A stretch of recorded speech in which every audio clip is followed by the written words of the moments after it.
Usually, anong dahilan ba't kayo nag-aaway, sir, sa bahay? Minsan, yung pinapag-awayan namin yung ano, Jer. Ano po yung jer-jer? Ganyan lang, sir. Ay, di man ko magpayot sa imo, kaya hindi mo titi ng atin, ha? Oh, sir. Op. Huwag mo ko tawanan.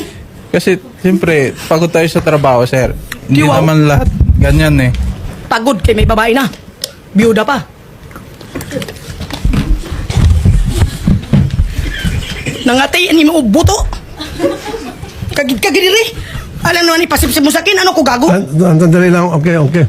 Ma'am, patapusin natin si sir. Sige, sir. Sasagutin ko lahat paratangin sa akin. Kanya ko sa dibdib niya. Sabi niya, sir.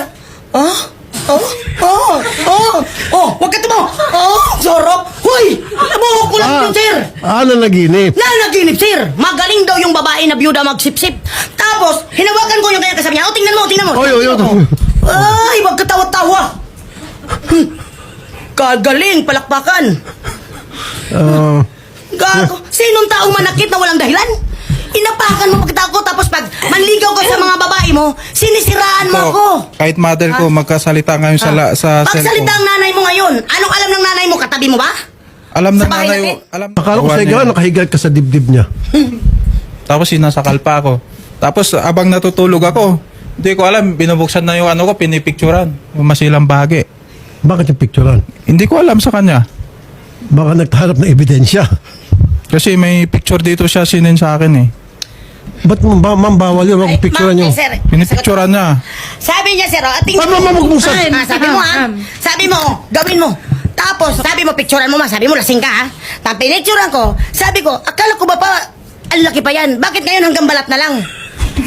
Ikaw nagutos! Napicturean! Para makitang ebidensya, napakasinungaling mo talaga. Wala akong sinabi. Tulog ako. Ang anak mo, kahit Tulog bakasalita, ako. kahit minor yan, isasabunin ka ng anak mo ngayon. Andyan. Wala akong sinasabi na picturean mo. Ikaw pa nga sabi mo, sige naman kasi ano. Tapos ikaw, ayan, ito buo, pagbalik mo, balat na lang, nakadikit na sa puno.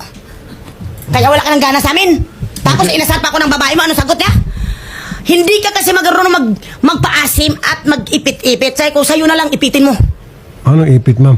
Aywa ko anong ipit na magaling kasi, maganyan-ganyan siya, may managinip kasi sir. Kulira.